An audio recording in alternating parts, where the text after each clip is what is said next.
Sir sir एक चीज था वो थीटा साइन थीटा वाला नहीं था ग्राफ पे।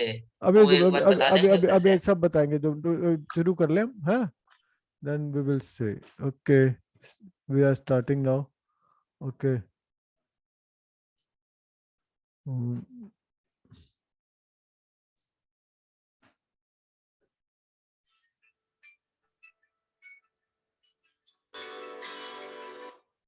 हेलो.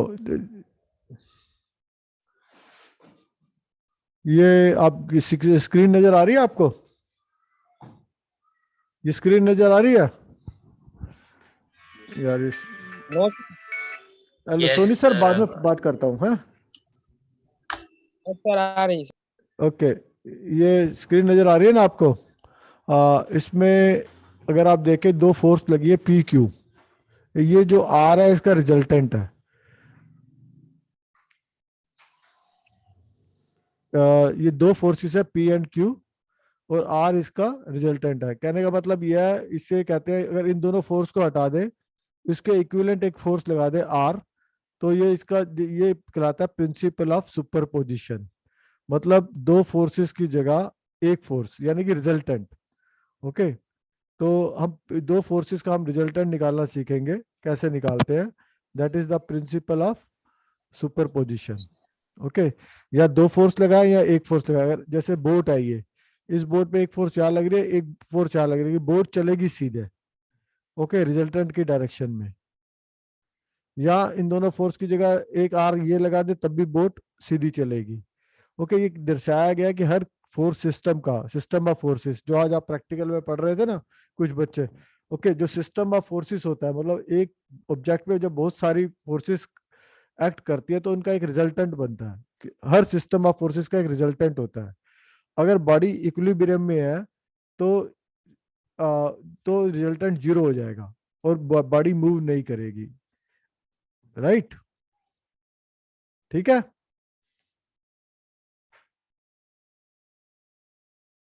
हेलो, आवाज आ रही है आपको मेरी? जी सर आ रही। हाँ, तो जवाब क्यों नहीं दे रहे? ये ठीक बात कह रहा हूं मैं या गलत कह रहा हूँ? ओके. तो ये रिजल्टेंट ऑफ फोर्सेस कहलाती है. जो मतलब दो, this is called the principle of superposition. Okay. एक रेजोल्यूशन था, हमने पिछली बार कंपोनेंट ऑफ फोर्सेस पढ़े थे. तो ये रेजोल्यूशन है प्रिंसिपल ऑफ दो फोर्सेस को एक कंबाइन कर देना, यानी कि दो क्या 10 फोर्सेस हो उसको भी हम कंबाइन करके एक सिंगल फोर्स में कन्वर्ट कर देते हैं. That is called the principle of superposition. Okay.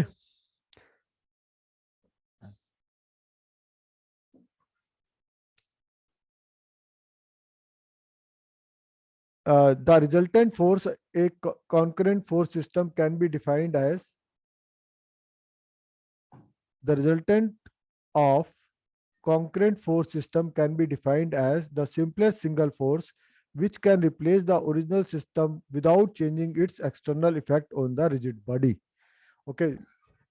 ये सिंपल लैंग्वेज है कि भाई बहुत सारी एक बॉडी पे बहुत सारी फोर्सेस लग रही हैं, तो उसको हम एक सिंगल फोर्स में कन्वर्ट कर देते हैं. लेकिन वो सिंगल फोर्स इस प्रकार की होती है, जो टोटल इफेक्ट हो रहा होता है सम फोर्सेस का, वही इफेक्ट वो सिंगल फोर्सेस करेगा. Okay. That is called the resultant of forces. The force must be concurrent. Okay. The force must be coplanar and concurrent. Concurrent force किसे कहते हैं?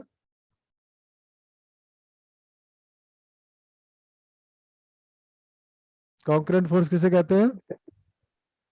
सर एक ही वे में जो फोर्स सर लगे। एक ही सर जो पॉइंट में एक जुड़ पॉइंट जाता पे है. मीट करते हाँ, हैं। जो एक पॉइंट पे अगर तीन चार फोर्सेस है, अगर एक ही पॉइंट पे मीट कर रही है, that forces are called the concurrent forces. Okay. ये कॉन्करेंट फोर्सेस पे एप्लीकेबल है. नॉन कॉन्करेंट फोर्सेस पे रिजल्टेंट जो होता है वो फोर्स तो होता ही है, साथ साथ एक कपल भी फॉर्म करता है. ओके. जैसे एग्जांपल करें, मान लीजिए एक इक्विलिब्रियम है. ओके, देखता हूँ मैं if I able to start use this और नॉट. ओके. ओके. एक इक्विलिब्रियम है. ओके. ये एक इक्विलिब्रियम है. ओके. ये इधर एक फोर्स लगी है. Okay.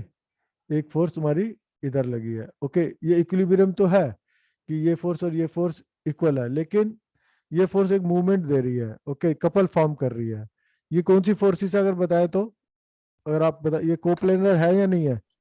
Coplanar parallel forces, coplanar parallel, sorry, हाँ हाँ नहीं, ठीक है, हाँ हाँ, कोप्लेनर पैरेलल और आगे unlike. Unlike, okay, unlike. Unlike forces, ये इक्विलिब्रियम में है या नहीं है? अगर ये दोनों फोर्सेस बराबर है तो। सर है। ओके, है इक्विलिब्रियम सर। में नहीं है, लेकिन ये रोटेट करेगी। Okay, there is some movement also. Okay, anyway आगे पढ़े, कपल इसे कहते हैं, कपल। ये अब थोड़ी देर बाद पढ़ेंगे। ओके, बाकी जो रिजल्टेंट फोर्सेस अगर आप देखें, रिजल्टेंट फोर्सेस जो होती है वो सुपरपोजिशन में आती है, सारे ओरिजिनल फोर्सेस का एक अलग से एक फोर्स बन जाती है। नॉन कॉन्करेंट सिस्टम में रिजल्टेंट फोर्स होगी, लेकिन एक कपल भी होगा साथ में।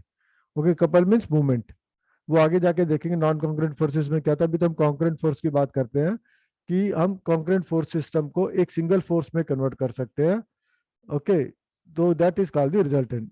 If a force PQR at rest are acting simultaneously on a particle, then it is possible to find out a single force which could replace them, that is, which produce the same effect as produced by all the given forces. Okay, that force is called single resultant force. मतलब एक बहुत सारी forces लगी है एक particle के ऊपर, PQRS, all are concurrent, तो हम उसको एक सिंगल फोर्स में कन्वर्ट कर सकते हैं। That force is called the resultant. Resultant अगर जीरो है तो body is in equilibrium. Resultant अगर जीरो है तो बॉडी इज इन इक्विलिब्रियम। अगर ये जैसे ये टेबल में देखें, ओके, ये फोर्स सिस्टम कॉन्करेंट है तो फोर्स बनेगी, रिजल्टेंट क्या होगा, फोर्स का होगा। ओके, अगर पैरेलल, नॉन कॉप्लेनर, नॉन कॉन्करेंट है, फोर्स और एक कपल। ओके, ये सिस्टम ऑफ फोर्सेस है तो रिजल्टेंट उस हिसाब से बनेगा। जैसे मैंने आपको ये बताया था, इसमें रिजल्टेंट तो जीरो है, ओके, लेकिन रिजल्टेंट एक फोर्स और एक कपल भी फॉर्म कर रहा है, that is parallel. Okay, non कॉप्लेनर, non concurrent, ये नॉन कॉन्करेंट है। ओके, ये जैसे ये जो फोर्स सिस्टम है ये इसमें आता है कैटेगरी में, कोप्लेनर, नॉन कॉन्करेंट। जो कोप्लेनर है लेकिन नॉन कॉन्करेंट है। नॉन कॉन्करेंट क्यों है? क्योंकि ये पैरेलल है, तो इसमें फोर्स भी होगा और कपल भी होगा। ओके, या दोनों होंगे। तो ये रिजल्टेंट जो होता है वो जनरली, अगर कॉन्करेंट है तो सिर्फ फोर्स होती है। जनरली हम जो पढ़ाई करेंगे अभी इसकी करेंगे, ओके, इस सिस्टम की concurrent, the resultant will be only force. Okay, जब अगला चैप्टर करेंगे तो आगे बढ़ेंगे, अभी तो इस फिलहाल हम इसमें कर रहे हैं concurrent and resultant will be a force, single force. Okay, अब कैसे निकालते हैं किसी टू फोर्स सिस्टम का resultant? Okay, analytical method. Okay, ये है parallelogram of law of forces, parallelogram of law of forces. Okay, अब जरा हम ग्राफ पे चलते हैं, आपको बोर्ड पे लेके चलता हूँ और देन आई विल से कि पैरेललोग्राम लॉ ऑफ फोर्सेस क्या होता है। ओके, ये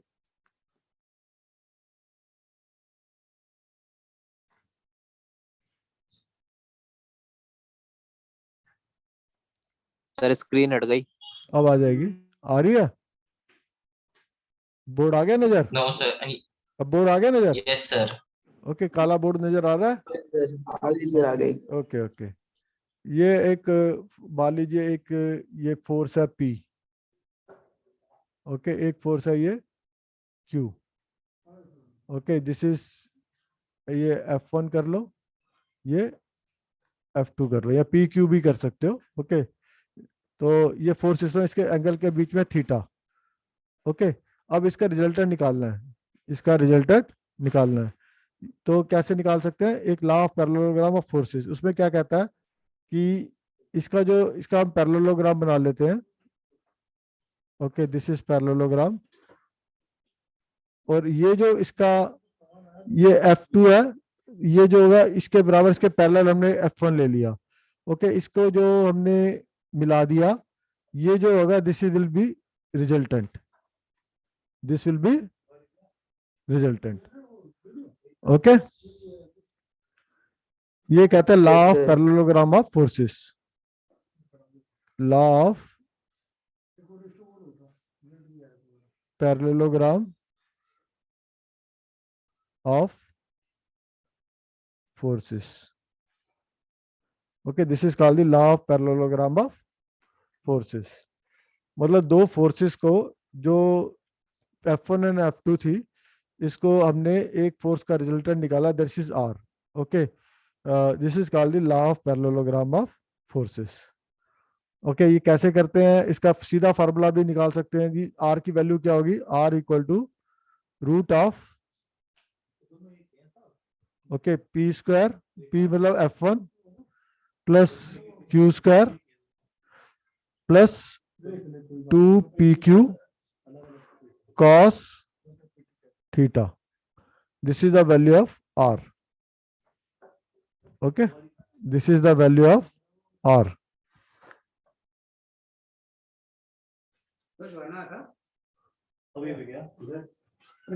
Okay, सर इसकी भी वीडियो सर रिकॉर्डिंग का हाँ रिकॉर्डिंग मिल जाएगी यार अब हाँ। Okay, this is the value, this is the value of R.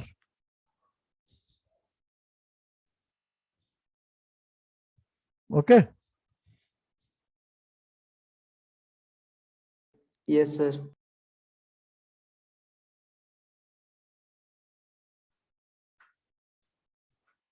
okay, this is the value of R.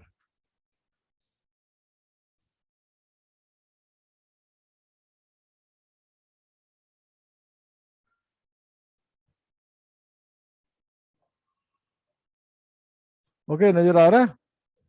Okay, एक निकाल के दिखाओ जरा क्वेश्चन। अगर ये F1 यानी कि P, this F1 equal to से 10 किलो न्यूटन और दिस F2 इक्वल टू से 6 kilo Newton and this theta equal to 60 degree. Okay, find out this. Find out the value of R. Calculator है आपके पास? Yes sir. हाँ, तो निकालो जरा R की value. This is equal to P square equal to से 10 का square plus 6 का स्क्वायर। सर कैलकुलेटर का नाम क्या है वैसे? साइंटिफिक कैलकुलेटर अभी तो कोई भी यूज कर लो। 2 scientific calculator. PQ, P is equal to 10 into 6। Sir into- नहीं, जो इंजीनियरिंग के लिए use हाँ, होता है सर। इंजीनियरिंग कैलकुलेटर भी कहते हैं उसे कई बारी, cos 60 डिग्री। ओके, नहीं सर, उसका नाम भी तो होता है सर। नहीं साइंटिफिक कैलकुलेटर यही होता है, बाकी जो मॉडल आते हैं वो अलग अलग आते हैं, अलग अलग कंपनियों के। Okay sir, okay. ओके, मेरे पास एक कैलकुलेटर है अभी। ओके, ये निकाल के देखो जरा Sir, कितना value 513 by sir root. 14 sir resultant equal to 14 आएगा सर। है। 100 136 14 आएगा 136 14 kilo newton. Okay, what a great figure. अगर ओके अपने आप ही आ गई। Okay, this is will be equal to, okay this will be equal to 14 kilo newton. Okay, this R will be equal to 14 kilo newton.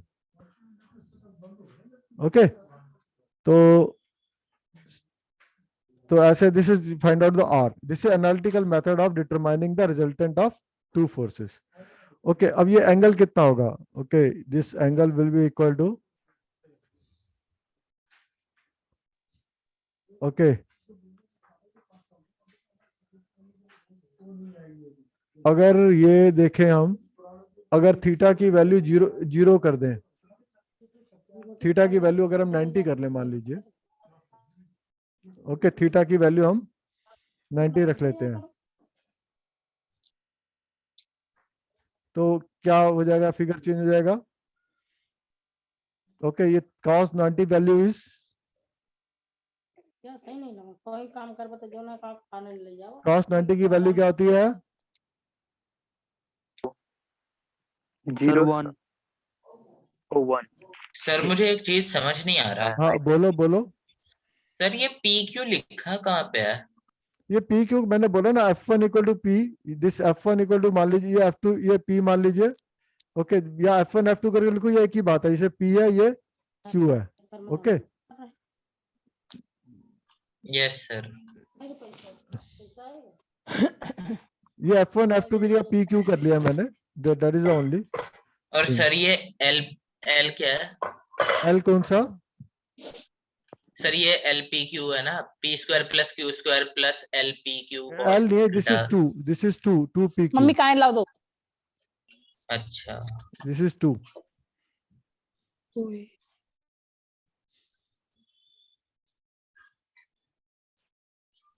Okay, तो ये resultant निकल सकता है किसी भी मतलब दो फोर्सेस का। This is analytical method, right. Okay, ये अब ये एक चीज और देखते हैं हम। इसमें एक वैल्यू और आती है। ओके, दैट इज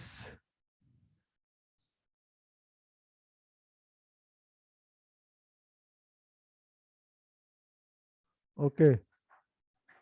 अब ये देखिए जरा आप। ओके, ये है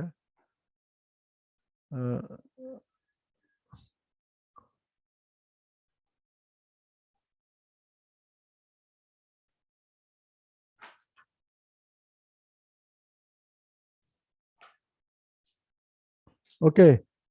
अगर मान लीजिए alpha, okay, alpha is the angle, alpha ये angle.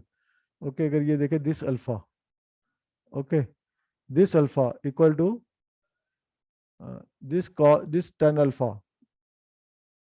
tan alpha equal to, okay, ये अगर इसको this alpha equal to this Q sin alpha upon P plus Q, okay, cos alpha, cos P plus Q plus cos, sorry cos theta, ये this is theta नहीं, this is also theta. Okay, अगर tan alpha, alpha की value ये वाली है। अगर आप देखें इसको, मैं दूसरी स्क्रीन पे ले चलता हूँ, दोबारा समझाता हूँ।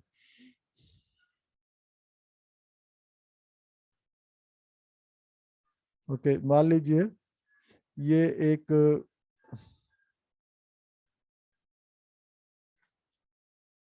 मान लीजिए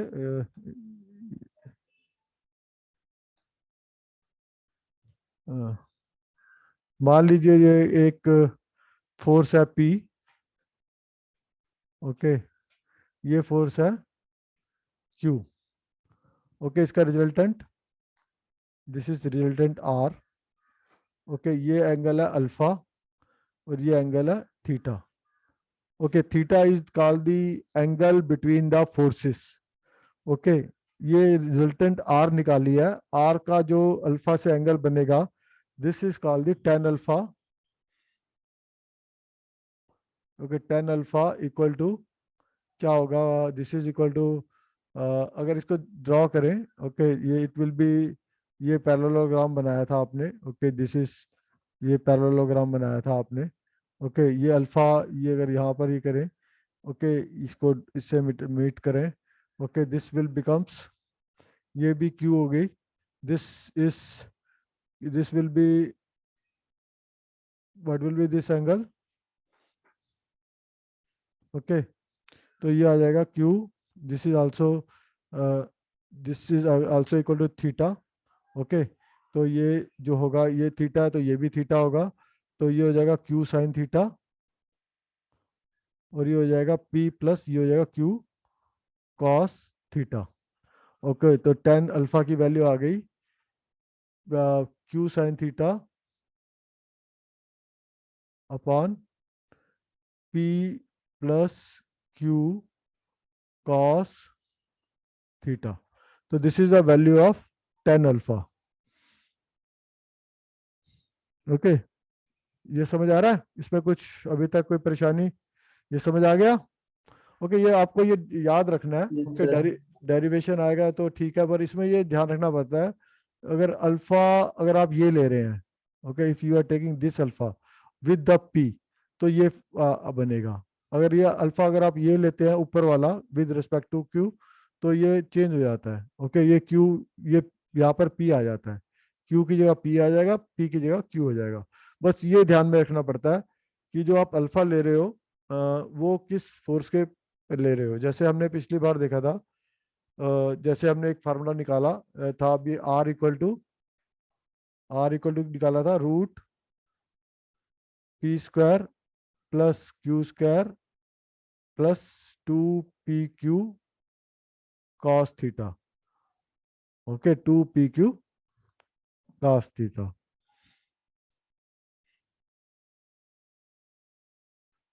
ओके, तो ये cos थीटा, ये r की वैल्यू थी। अब अल्फा की वैल्यू ये है। ओके, कई बारी अल्फा की वैल्यू ये है, अल्फा जो है पी से है। ओके, ये बस ध्यान में रखना पड़ता है, अल्फा जो है विद रिस्पेक्ट टू पी है, तो ये फार्मूला लगेगा। ये कैसे फार्मूला, इसका स्क्वायर कर लेंगे, जब इसका स्क्वायर कर लेंगे तो ये आर का स्क्वायर आ जाएगा, तो ये डिराइव भी हो सकता है। और अगर थीटा की वैल्यू 90 हो जाए, जैसे मैंने बोला था, थीटा इक्वल टू 90, तो ये कॉस थीटा कॉस 90 हो जाएगा। कॉस 90 इक्वल टू होता है, कॉस 90 की वैल्यू क्या बताई थी आपने? 0 जीरो, तो ये जीरो 0 हो जाएगा। तो आर इक्वल टू हो जाएगा, अगर आर इक्वल टू हो जाएगा सीधा root of P square plus Q square when theta equal to 90 degree. Okay, when theta equal to 90 degree, theta equal to 90 degree का मतलब क्या है कि सीधा फोर्स जो है, एक क्यू ये लग रही है, सॉरी, और पी ये लग रही है। This is Q, this is P. Okay, तो ये this theta equal to 90 degree. इस केस में क्या है, सीधा ये ऐसे बन गई फिगर, और ये आर हो गया, तो R equal to root of P square plus Q square, ये आ गया। ओके, तो ये ग्राफिकली भी, this is the analytical method of finding the force, resultant force of two forces. अभी तक हम बात कर रहे हैं resultant force of two forces. जो फोर्सेस है, दो फोर्सेस है, कॉन्करेंट है, नॉन पैरेलल है, क्योंकि मीटिंग एक एट ए पॉइंट है तो नॉन पैरेलल हो गई, तभी कॉन्करेंट हो सकती है, और इनके बीच का एंगल थीटा है, और ये कोप्लेनर भी है। ओके, टू फोर्सेस हमेशा कोप्लेनर ही होती हैं। ओके, कभी भी नॉन कोप्लेनर नहीं होती टू फोर्सेस। ओके, अगर थीटा इक्वल टू 0 डिग्री हो जाए, मान लीजिए थीटा इक्वल टू 0 डिग्री हो गया, ओके, तब क्या रहेगा? आर आर इक्वल टू क्या होगा? Sir P square plus Q square plus 2pq। 2pq, तो ये p प्लस क्यू का होल स्क्वायर हो गया। Okay, cos theta equal to 1 आ गया, तो ये हो गया p प्लस क्यू का whole square. R equal to p plus Q, R equal to p plus Q in case of theta equal to 0 degree.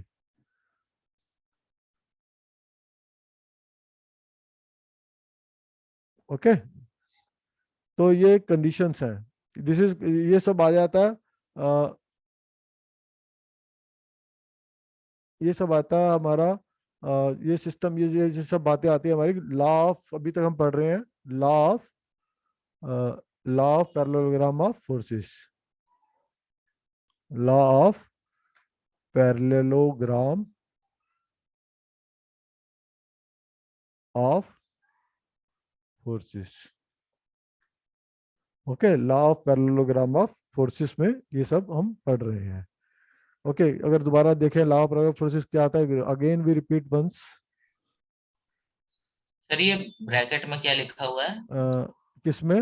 Sorry, box में ये नीचे R is equals to P plus Q या ऐसे ये कुछ लिखा अगर, है। हाँ, p प्लस क्यू, थीटा अगर 0 डिग्री हो, मतलब थीटा अगर, ये थीटा जो है 0 डिग्री हो, तब क्या होगा? थीटा अगर 0 डिग्री हो तो आप देखेंगे तो ये फोर्सेस ऐसे हो जाएंगी, एक Q हो गई, ओके, ये मान लो Q है, और ये इसी के ऊपर P है।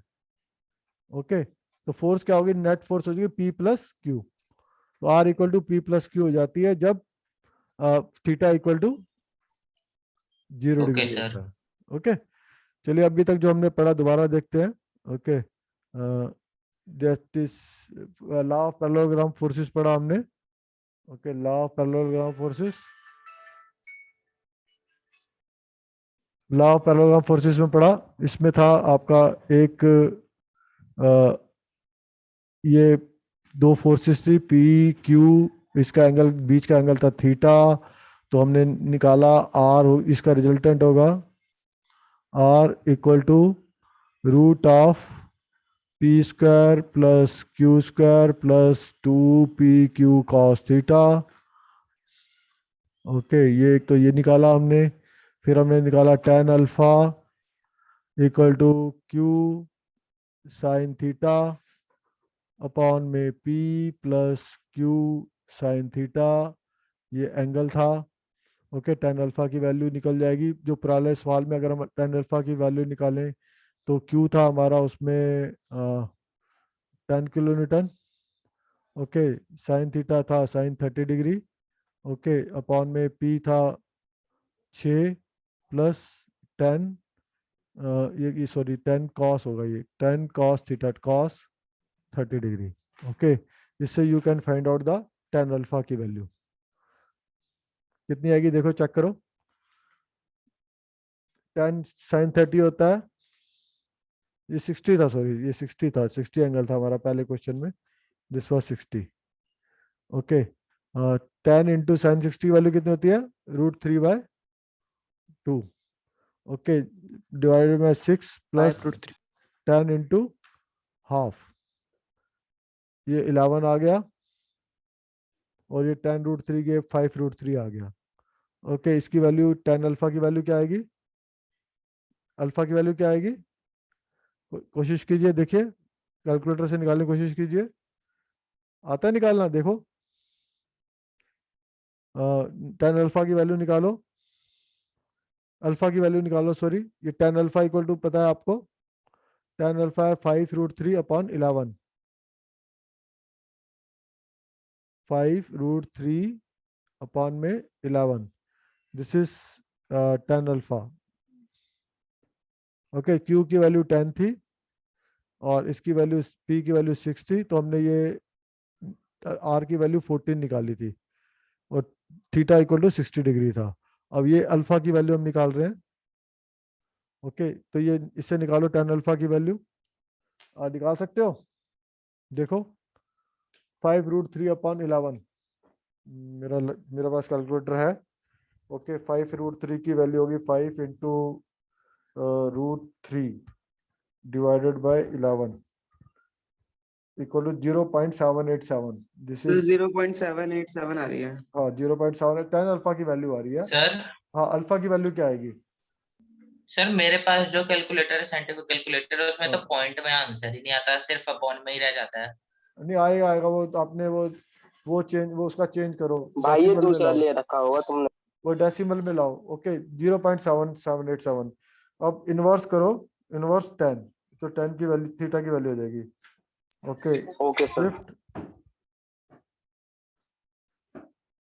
Okay shift 10, 10 inverse answer equal to 38 degree 38.21, 38.21 degree आ गया, alpha equal to 38.21 degree. Okay, अब 21 डिग्री को 0.21 को मिनट्स में कन्वर्ट करना है तो कैसे करेंगे, 0 ये आ गया 38.21 डिग्री। ओके, इसको मिनट में कन्वर्ट करना है। ओके, वैसे इसको अगर हम मिनट में कन्वर्ट कर सकते हैं, ओके इसको सीधा कैलकुलेटर में भी पॉसिबिलिटी है ये। ओके, ये 38.21 को 38.21 इसको, नहीं ऐसे नहीं हो रहा। ओके, तो इसके लिए करके पॉइंट, सीधा तरीका है, इस 0.21 को आप उससे 60 से मल्टीप्लाई कर दो, तो ये मिनट में कन्वर्ट हो जाएगा, मतलब 12 मिनट। ओके, 12 मिनट 12.6 मिनट आ जाएगा। ओके, तो 38 डिग्री 12.6 मिनट्स। ओके, इसको सेकंड में भी कन्वर्ट कर सकते हो, 0.6 को दोबारा 60 से मल्टीप्लाई कर दोगे तो 38 डिग्री, ओके 12 मिनट्स और 36 second. Okay, you can convert complete 38.21 degree को कन्वर्ट कर सकते हो। ओके, तो ये सेकंड्स मिनट्स में, तो मेरे ख्याल अल्फा की वैल्यू आ गई, राइट। तो ये अभी अब आप दूसरी दोबारा मीटिंग ये ज्वाइन कर लीजिए। ओके, ये मीटिंग का टाइम खत्म होने वाला है, तो इसको दोबारा ज्वाइन कर लीजिए। ओके, इसको लीव कर दीजिए और दोबारा ज्वाइन कर लीजिए दूसरी मीटिंग को, राइट।